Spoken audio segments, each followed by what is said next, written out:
ففروا إلى الله إني لكم منه نذير مبين ولا تجعلوا مع الله إلها آخر إني لكم منه نذير مبين أعوذ بالله من الشيطان الرجيم بسم الله الرحمن الرحيم الحمد لله رب العالمين والصلاة والسلام على أشرف المرسلين سيدنا محمد وعلى آله وصحبه أجمعين Alhamdulillah Rabbil Alamin. Alhamdulillah Rabbil Alamin. We are moving gradually to the end of Ramadan.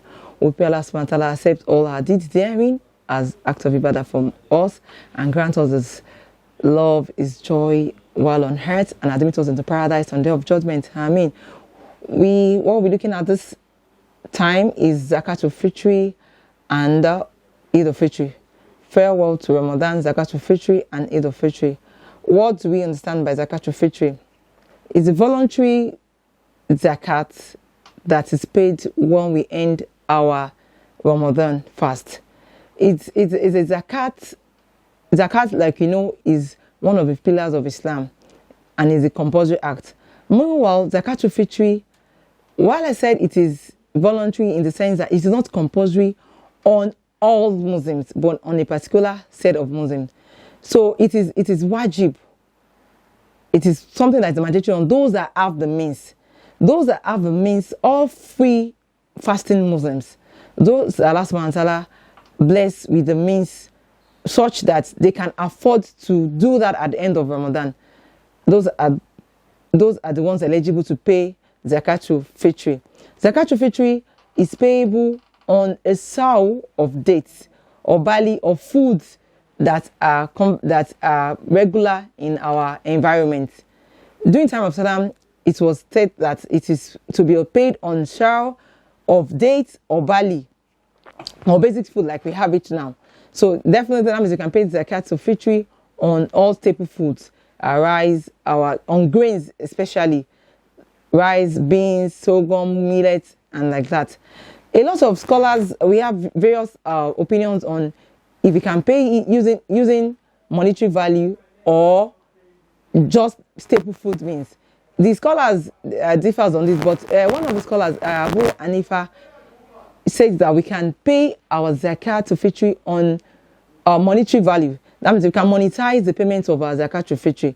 So who are those that receive the Zakatul Fitr? They are the poor, needy Muslims. All those Allah subhanahu wa ta'ala are stated in Surah At-Tawbah verse 60 that they can collect zakat ordinarily. Those are the poor, the needy, those collectors of zakat, those to reconcile the arts, reconciliation of arts, those to free captives, the wayfarers, and those are working on the part of Allah subhanahu wa ta'ala. Those are engaging in jihad. So those are the people that we can pay that are eligible to accept Zakatul Fitr. Knowing full well that Zakatul Fitr is only to be paid during the end of Ramadan. Unlike Zakah, that is the basic tenet of Islam, that is paid on our wealth, that reaches a particular nisab. Zakatul Fitr is paid at the end of Ramadan fast. So it can be paid towards the end of Ramadan, starting from the 28th, 29th, until when we are going for Eid. It is advisable and preferable that we observe that Zakatul Fitr before we go for Eid. The person that is meant to pay it is the head of the household. The father is meant to pay for all those that are living with him.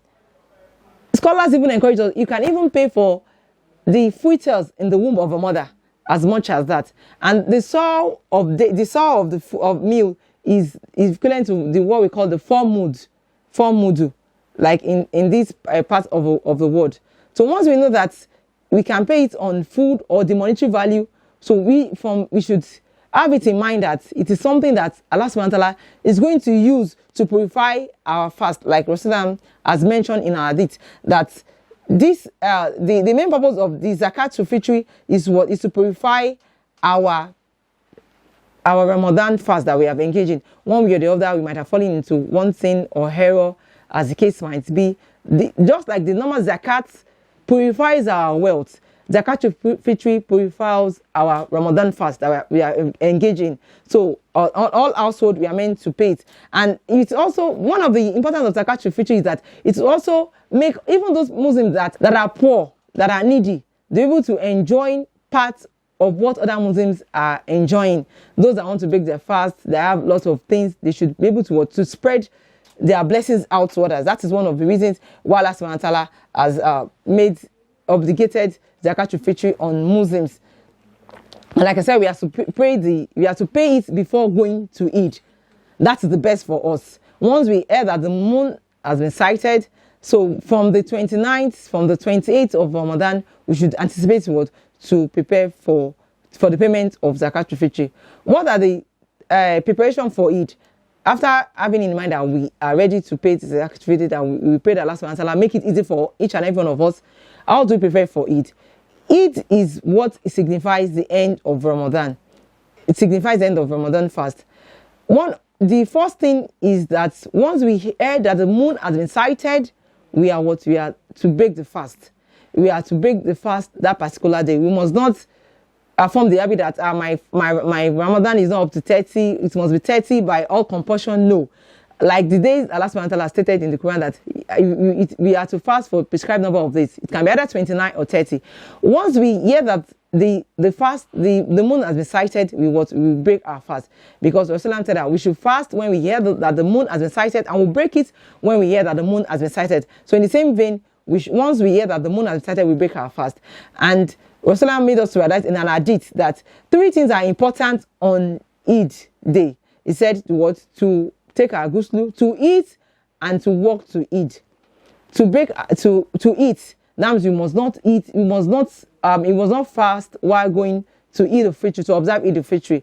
Unlike Eid al-Adha, that we are meant to keep the fast for a number of hours, that we're meant to go to the Eid ground. For Eid al-Fitr, we are meant to take meal, to eat before setting out. Then we observe to take the round of the things that we're meant to do. We have to observe ghusl baths.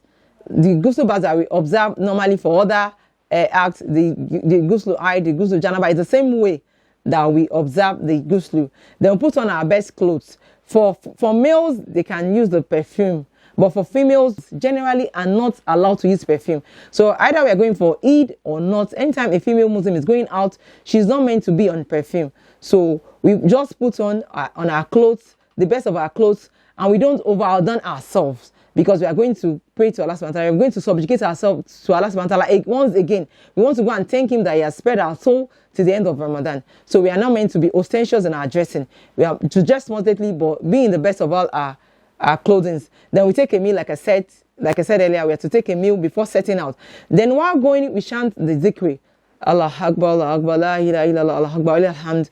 Those dhikri, La ilaha illallah, la sharika lah, lots of them are bound. They are meant to say. And while going, we should avoid minimal talks, as in unnecessary talks, things that will not be beneficial to us. We should avoid them.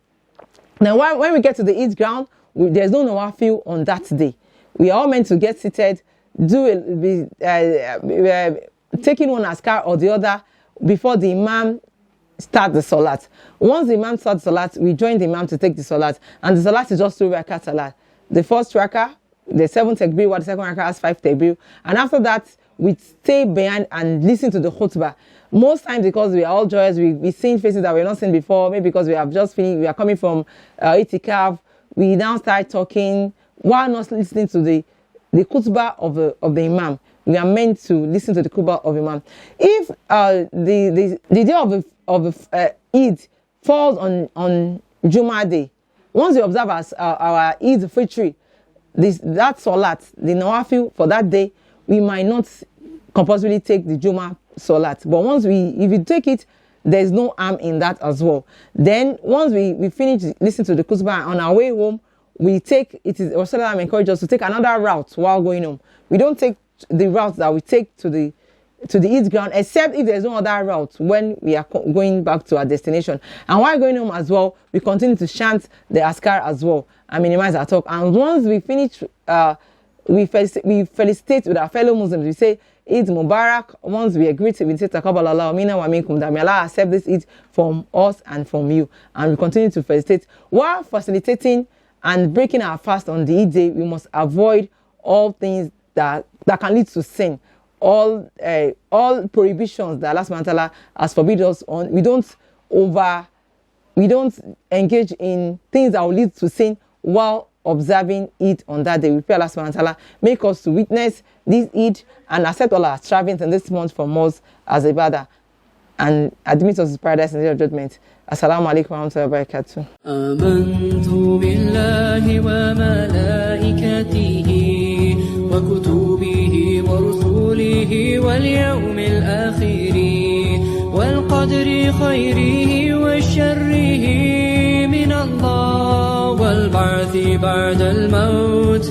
La ilaha illa Allah. Amantu billahi wa malaikatihi وكتبه ورسله واليوم